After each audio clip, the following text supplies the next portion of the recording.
함께 읽은 이 하박국서 이 3장 말씀을 통해서 하나님께서 주시는 은혜를 우리가 함께 나누기를 원합니다. 여러분, 이 하박국서 3장 말씀에는 이제 이 하나님 마음을 깨달은 이 하박국 선지자가 하나님께 드리는 기도와 찬송에 대해서 기록을 하게 됩니다. 여러분, 이 하박국 선지자는 우리 계속 말씀을 이렇게 들어오셨지만 하나님을 크게 오해했던 사람 중에 한 사람이었습니다. 하나님께서는 이 죄인들을 방관하시는 분이구나. 이 백성들이 율법을 지키지 않고 악을 행하는데도 하나님 그냥 가만 지켜보고만 계신다. 이렇게 오해를 했어요. 또 악인들을 하나님께서 심판하시는데 이 의인들을 악인들이 심판하게 만들어 버렸다. 그래서 악인들을 심판하라고 그랬더니 하나님께서 의인들을 악인들의 손에 붙여서 망하게 하시는구나. 그런데 하나님 잠잠히 계시는 분이다. 그렇게 이 하박국이 오해를 했던 것입니다. 그래서 이 하박국 선지자는 성벽에 막 올라가서 제일 높은 곳, 이 성루에 올라가서 하나님께 막 따졌습니다. 하나님께서 뭐라고 말씀하실는지 내가 한번 들어보겠다 하면서 하나님께 호소를 했던 겁니다. 근데 여러분, 지난번에 우리 말씀드렸던 하박국서 2장에 하나님께서 말씀을 하셨거든요. 하나님께서 이 하박국의 질문에 대답을 하십니다. 그래서 하박국 선지자가 이 하나님 말씀을 들으면서 그때서 이제 하나님 마음을 깨닫게 된 겁니다. 하나님께서는 역사 속에서 악인들을 반드시 심판하시는 분이라. 지켜보는 것 같지만, 우리 눈에는 더딘 것 같지만 하나님이 반드시 악인을 다 찾아내시고 심판하시고, 또 의인들을 악인들에게 심판당하게 하는 것 같지만 하나님 그렇게 하시는 분이 아니라는 거죠. 하나님이 심판하시는 분은 악인들이고요, 의인은 믿음으로 말미암아 반드시 살게 된다 하는 것을 이 하박국 선지자가 깨닫게 된 겁니다. 그래서 오늘 이 하박국 3장에 보면요, 이 악을 행함으로 심판받게 되는 이런 이스라엘 백성들을 위해서 이 하박국 선지자가 기도를 하게 됩니다. 이 나라를 위한 기도를 하게 되고요, 또 공의로 이 땅을 심판하시는 하나님을 보고 이 하박국이 찬송을 올려드리게 되는 거예요. 그래서 오늘 이 3장에는 하박국의 기도와 이 찬송 두 가지가 기록이 되어 있는 겁니다. 오늘 이 하박국서 3장에 이 선지자의 중보기도, 또 하나님을 찬송하는 이 찬송을 보면서 여러분 기도와 찬송을 배울 수 있길 바랍니다. 먼저 거기 1절을 보시면요, 여기 시기온옷에 맞춘 선지자 하박국의 기도라, 그렇게 기록이 되어 있죠. 그래서 2절까지는 말씀이 기록되어 있고 3절부터는 안으로 조금 들어가 있죠. 이게 기도인데 노래로 된 것입니다. 이게 시기온옷이란 말은 열정적인 노래 또는 격한 감정으로 부르는 노래라는 뜻이에요. 그래서 이 하박국 3장은 하박국이 깨달은 것을 가지고 하나님께 기도를 하는데 시편처럼 열정적으로 노래하면서 불렀던 그런 노래기도 하고 기도이기도 한 것입니다. 그래서 여러분 2절 한번 보십시오. 하박국의 기도가 나옵니다. 여호와여, 하나님 이름 부르죠. 여호와여, 하나님의 이름이 여호와라 그랬죠. 여호와여, 내가 주께 대한 소문을 듣고 놀랐나이다. 여호와여, 주는 주의 일을 수년 내에 부응하게 하옵소서. 이 수년 내에 나타내시옵소서. 진노 중에라도 긍휼을 잊지 마옵소서 하면서 기도를 하게 됩니다. 여러분, 이 2절은 하박국의 기도이면서 하나님께 요청을 드리는 거예요. 이 기도는 사실은 이스라엘 백성들을 위한 하박국 선지자의 중보기도입니다. 이스라엘 백성들이요, 결국은 죄를 짓고 악을 행함으로 말미암아 심판을 받게 된다는 겁니다.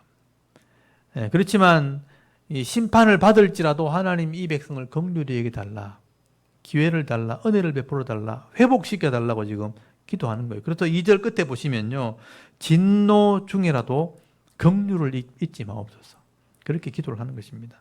여러분들, 이스라엘 백성들이 범죄했기 때문에 앞으로 하박국 선지자를 지나고 나면 이 이스라엘 백성들은 역사 가운데 심판을 받게 돼요. 바벨론이라는 나라에서 멸망을 받게 됩니다.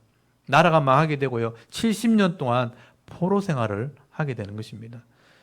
이런 하나님의 징계가 지금 기다리고 있다는 거예요. 근데 이 하박국 선지자가 기도하는 게 뭐냐면 수년 내에 부응하게 하옵소서. 이 말은 뭐냐면 수년 내에 이런 의인들을 일으키셔서 그런 고난의 세월이 지나갈 때, 징계의 고통을 당할 때 잘 견뎌내게 달라고 지금 기도하는 거예요. 심판은 정해졌고 대백성은 고통을 당할 텐데 이런 고통 속에서 하나님이 의인들을 좀 일으키셔서 수년 내에 이 백성을 회복시켜달라, 부흥시켜달라 그렇게 기도하는 겁니다. 그래서 주석가들은요, 하박국이 이렇게 기도할 때 하나님께서 이 바벨론 포로 생활 가운데 다니엘이나 사드락 메삭 아벤노고 같은 이런 친구들을, 의로운 친구들을 일으키셨고요. 또 에스겔 선지자 같이, 또 에스라 같이 말씀에 능한 자를 하나님께서 일으키셔서 이 하박국의 기도에 응답하셨다라고 해석을 하게 됩니다. 결국 이 믿음 있는 사람들을 통해서 그들이 회복되어서 돌아오게 된 것이죠. 여러분, 이렇게 그 시대 타락하는 이 백성들을 보면서 이 불평했던 이 선지자가 이제 하나님 마음을 깨닫게 되어질 때 이제는 나라와 백성을 위해서 기도하게 되는 것입니다. 여러분, 이제 우리가 살아가는 지금 이 시대, 이 나라, 이 형편도 사실 그렇게 녹록하지가 않죠. 우리가 기도를 멈추면 안 되는 이유가 여기 있는 겁니다. 여러분, 우리 성도들이 해야 할 기도가 바로 이런 기도입니다. 이 나라가 죄악이 관영하게 되어지고요. 또 점점 혼란스러워지게 될 때, 이 죄를 짓고 악을 행하는데도 아무 심판도 일어나지 않는 그런 악한 시대 같은 이런 시대에 우리가 하나님 말씀을 제대로 배우지 않으면요, 하나님의 뜻을 발견하지 못하기 때문에 이 하박국처럼 자꾸 불평을 하게 되는 거예요. 하나님도 하나님을 원망하기도 하고 또 사람들을 함부로 판단하기도 하고 세상을 막 비난하는 그런 삶을 살게 되는 겁니다. 근데 우리가 이 하나님 마음을 알게 되고요, 하나님 계획을 알게 된다면, 하나님의 마음을 깨닫게 되면 이 하박국 선지자처럼 하나님께 기도하게 되는 거예요. 이 나라를 긍휼히 여겨달라고, 또 이 교회를 하나님 회복시켜달라고, 부흥시켜달라고, 쓰임받게 달라고 기도할 수밖에 없는 것입니다. 여러분, 오늘도 우리가 하나님이 이 나라와 이 교회를 긍휼히 여기실 수 있도록, 또 우리 가정을 부흥케 하옵소서, 회복시켜 주시옵소서, 그렇게 기도할 수 있는 그런 은혜가 있기를 바랍니다. 우리가 비록 작은 무리고 또 연약한 성도지만 이런 하나님의 은혜와 긍휼을 바라보면서 이 대한민국과 한국 교회와 또 우리 가정을 위해서 기도하는 일꾼들이 여러분 다 되실 수 있길 바랍니다. 우리가 믿음으로 기도하면요, 하나님께서 그 때를 따라서 약속의 말씀에 있는 대로 은혜를 베풀어 줄 줄 믿습니다. 그래서 오늘도 우리가 기도의 일꾼으로 쓰임 받는 은혜가 있기를 바랍니다. 그리고 여러분, 거기 3절부터 안으로 좀 들어가 있는 3절부터 마지막 19절까지가 이 하박국 선지자의 찬양이 기록된 것입니다. 이제 하박국 선지자는요, 이 땅을 심판하러 오시는 그 하나님을 보고 찬송을 드리게 됩니다. 그래서 여러분 3절 말씀에 보시면요, 이 하박국 선지자가 심판하러 오시는 하나님, 이 땅에 임재하시는 그 하나님 모습을 노래하게 됩니다. 여러분, 하나님이 대만에서부터 오시며 거룩한 자가 바란산에서부터 오시도다. 여기 3절에 기록되어 있죠. 그의 영광이 하늘을 덮었고 그의 찬송이 세계에 가득하도다. 이렇게 노래를 하게 됩니다. 여기 보시면 하나님께서 대만이나 바란산에서 오신다라고 되어 있는데요, 이 대만이나 바란산은 사실 바란 광야, 다시 말해서 이스라엘 백성들이 애굽에서 출애굽할 때 지나왔던 그 광야가 바로 바란 광야입니다. 40년 동안 광야 생활했던 곳이죠. 과거에 애굽을 하나님이 심판하시고 또 이스라엘 백성들을 이 광야에서 불순종할 때 40년 동안 심판하셨던 그 하나님이 이곳을 지나서 이곳에 오신다, 이 이스라엘 백성을 심판하러 오신다라고 말씀을 하는 것입니다. 그래서 하나님의 이 임재의 모습을 설명할 때 거기 4절에 보시면요, 광명한 빛으로 또는 역병으로 또는 불로 심판하는 분이라는 것을 이제 노래하게 되는 거예요. 여러분 4절 다시 한번 보십시오. 그의 광명이 햇빛 같고 또 광선이 그의 손에서 나오니 그의 권능이 그 속에 감춰졌도다. 역병이, 이게 전염병을 말하죠. 역병이 그 앞에서 행하며 불덩이가 그의 발밑에서 나오는도다. 이거 심판을 얘기하는 겁니다.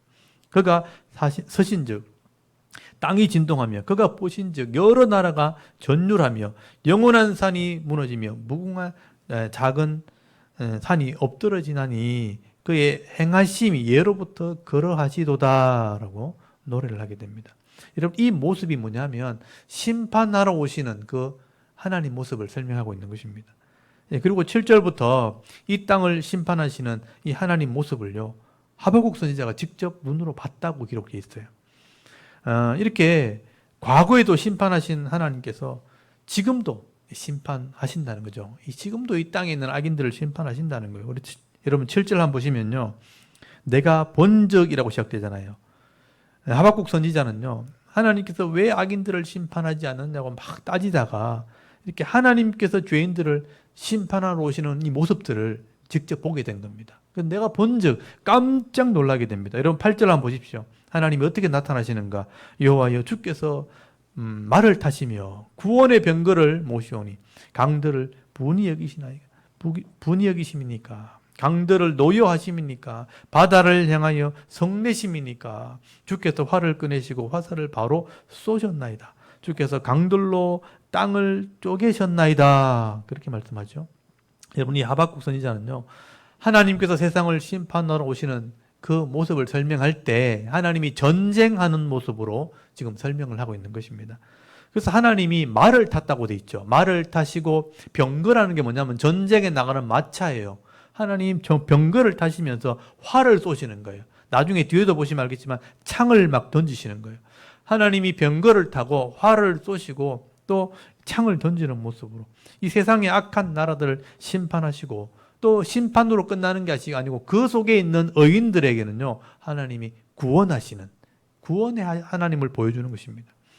그래서 하나님께서 타신 이 병거를 보고 구원의 병거라, 분명히 그렇게 기록되어 있죠. 여러분 8절 다시 보십시오. 여호와여, 주께서 말을 타시며 구원의 병거를 몬다고 되어 있잖아요. 전쟁을 하시는데, 악인은 심판하시는데 그건 구원하는 병거라는 거예요. 자기 백성은 구원하는 거죠. 그래서 하나님께서는요, 세상을 향해서는 악인들에게 활을 쏘시고 또 자기 백성은 구원하시는 것입니다. 여러분, 그래서 12절 말씀에 보시면요, 주께서 노를 바라사 땅을 두르셨으며 또 분을 내사 여러 나라를 밟으셨나이다. 여기 노를 바라고 분을 냈다는 것은 하나님이 심판하신다는 거죠. 악을 행하는 이 세상 나라들을 볼 때 하나님께서 노를 바라시고 분을 내시면서 이 여러 나라를 밟으셨다는 건 뭐냐면 심판한다는 거예요. 이게 하나님의 심판입니다. 그러나 13절 한번 보십시오. 주께서 주의 백성을 구원하시려고 기름 부음 받은 자를 구원하시려고 나오사 악인의 집에 머리를 치시며 그 기초를 바닥까지 드러내셨나이다. 그렇게 말씀을 합니다.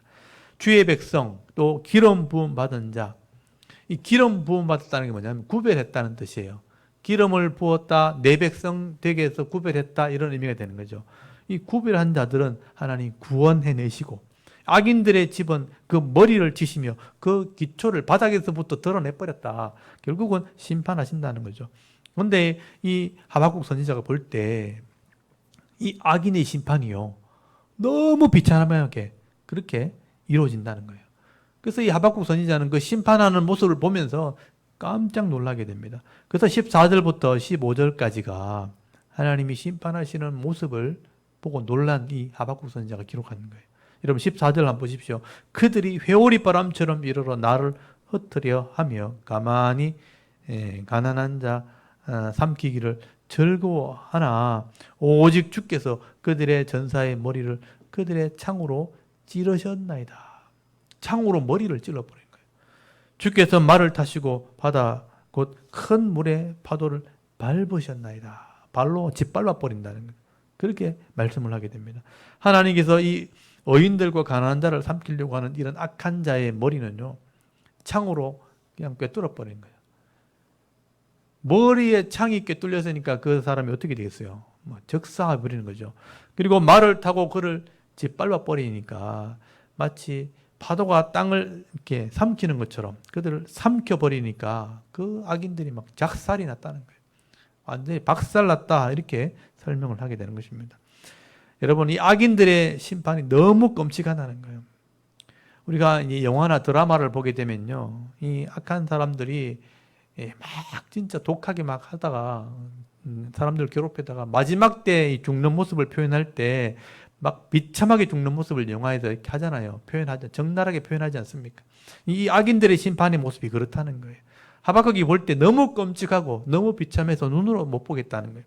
그래서 16절에 보시면요, 이 하박국 선지자가 깜짝 놀랐다고 고백을 하게 되는 거예요. 이 16절 한번 보십시오. 내가 들었으므로, 이 말은 악인의 심판을 보고 들었다는 거예요. 그래서 내 창자가 흔들렸고 그 목소리로 말미암아 내 입술이 떨렸다는 거예요. 무리가 우리를 치러 올라오는 환난 날을 내가 기다림으로 썩이는 것이 내 뼈에 들어왔으며 내 몸은 내 처소에서 떨리는도다라고 고백을 하게 됩니다. 우리가 너무 무섭고 비참한 걸 보면 막 창자가 막 이렇게 떨리잖아요. 겁날 때 입술이 막 떨리고 막 온몸이 막 떨린다. 하박국이 그랬다는 거예요. 이 하박국 선지자는요, 하나님한테 막 뭣도 모르고 막 따졌단 말이에요. 하나님, 왜 악한 사람들 내버려 두십니까? 왜 이렇게 악을 행하고 공의를 행하지 않는데 하나님 가만 보고 계십니까? 하고 막 따졌다가 하나님이 심판하는 거 이렇게 마지막 모습, 이 악인들이 어떻게 망한지를 잠깐 보여준 거예요. 잠깐 보여주니까 너무 비참하게 죽는 걸 보고 난 뒤에 이제 말을 못할 정도로 창자가 막 떨린다는 거예요. 속이 막 떨린다는 거예요. 몸과 입술이 떨리지만 그 마지막 심판날이 되면 이 악인들은 반드시 망한다는 것을 알게 된 거예요. 그래서 그때가 꼭 왔으면 좋겠습니다 하고 고백을 하게 되는 거예요. 그래서 여러분 17절부터 19절까지 보시면요, 이 심판을 받지 않는 사람들은 정말 다행인 거예요. 악인들은 정말 비참하게 심판받는 걸 봤는데 그런 심판 중에도 구원받은 성도들이 있다면 그 하나님을 찬송하게 되는 겁니다. 그래서 마지막에는요, 이 하박국의 찬송이 기록되어 있는 거예요. 그래서 17절부터 19절까지는요, 구원받은 성도들을 볼 때 하나님을 찬송하게 되는 것입니다. 하나님께서는 이렇게 죄인들을 심판할 계획을 가지고 계셨다는 거예요. 그렇다면 이 땅에 이르는 심판을 받지 않고 거기서 구원받는 성도가 되었다면 얼마나 감사하겠는가. 이 구원받은 성도는요, 심판받지 않는 것, 그 심판의 자리에 서지 않은 것만 해도 구원받았다는 사실만 가지고도 하나님을 찬송해야 되는 거예요. 왜냐하면 너무 비참하게 죽으니까, 악인들이. 그래서 그 감사하는 찬송을 하게 되는 것입니다. 그래서 이 땅에 비록 좀 양식이 없어도, 모아놓은 재산이 좀 없어도 우리가 심판받지 않고 구원받았다면 그 구원하시는 하나님으로 말미암아 내가 기뻐할 수 있다, 하나님을 노래할 수 있다라고 고백을 하게 되는 겁니다. 그래서 여러분, 이 하박국 선지자는요, 하나님을 찬송하게 되는데 이 찬송이 유명한 복음송이 된 거예요. 거기 17절 한번 보십시오.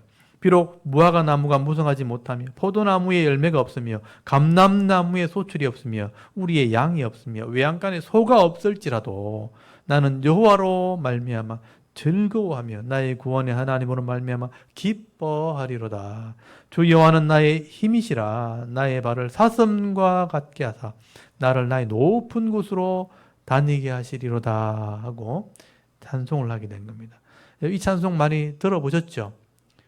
무화과 나무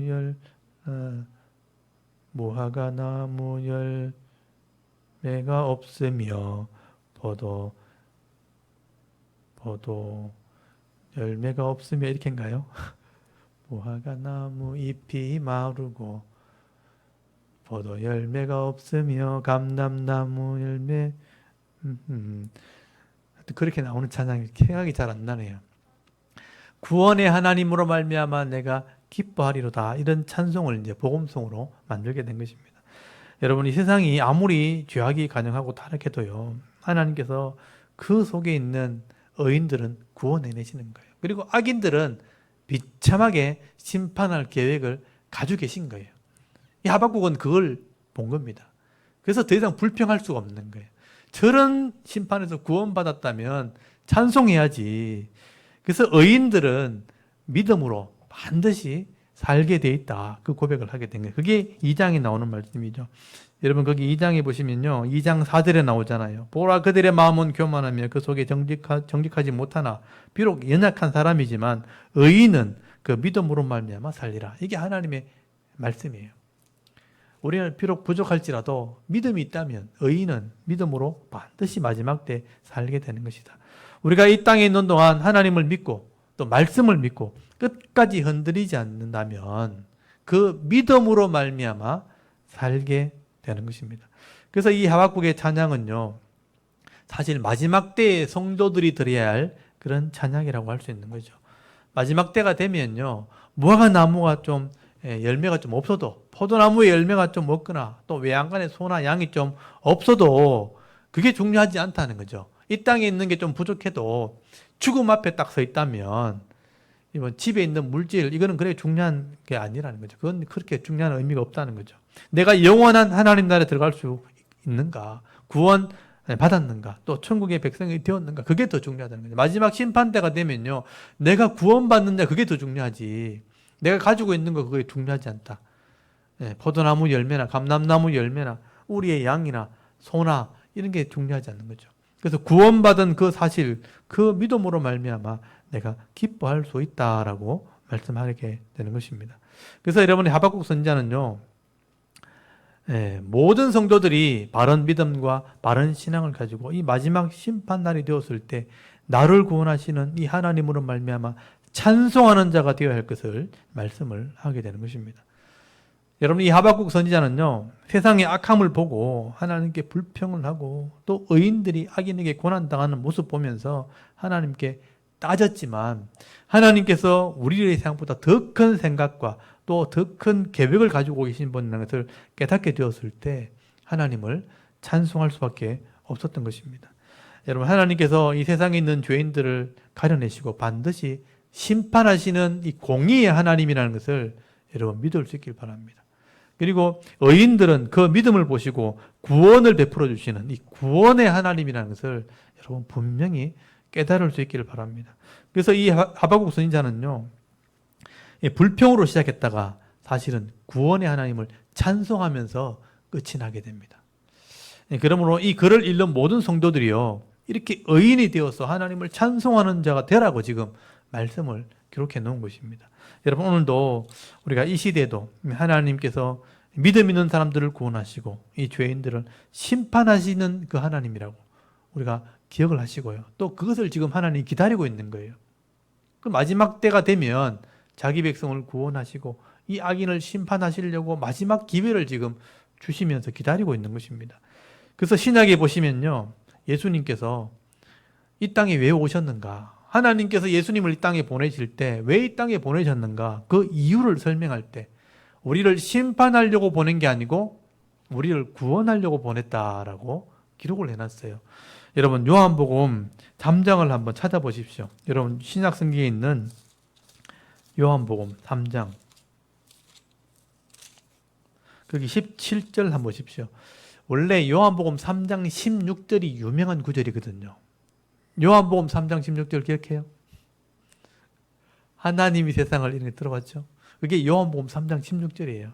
하나님이 세상을 이처럼 사랑하사 독생자를 주셨더니 이는 저를 믿는 자마다 멸망치 않고 영생을 얻게 하려 하심이라. 근데 그보다 더 중요한 게 17절이에요. 여기 17절 한번 보십시오. 3장 17절. 하나님께서 그 아들 예수님을 왜 보내셨는가? 17절 한번 읽어볼까요? 17절, 18절 한번 읽어보겠습니다. 시작. 하나님이 그 아들을 세상에 보내신 것은 세상을 심판하려 하심이 아니요 그로 말미암아 세상이 구원을 받게 하려 하심이라. 그를 믿는 자는 심판을 받지 아니하는 것이요 믿지 아니하는 자는 하나님의 독생자의 이름을 믿지 아니하므로 벌써 심판을 받은 것이니라. 아멘. 이 땅에 있는 동안 하나님을 알고 예수를 알고 믿은 사람은 구원받았다는 거예요.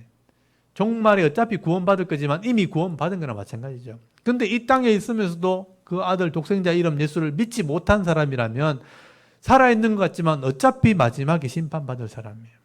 이미 심판받았다라고 말씀하죠. 그래서 이 땅에 예수님 오신 이유는 뭐냐면 심판하려고 보낸 게 아니고 구원하려고 보냈다. 다 믿어라. 그렇게 말씀하신 거죠. 그래서 여러분 5장 24절 한번 펴보세요. 요한복음 5장 24절.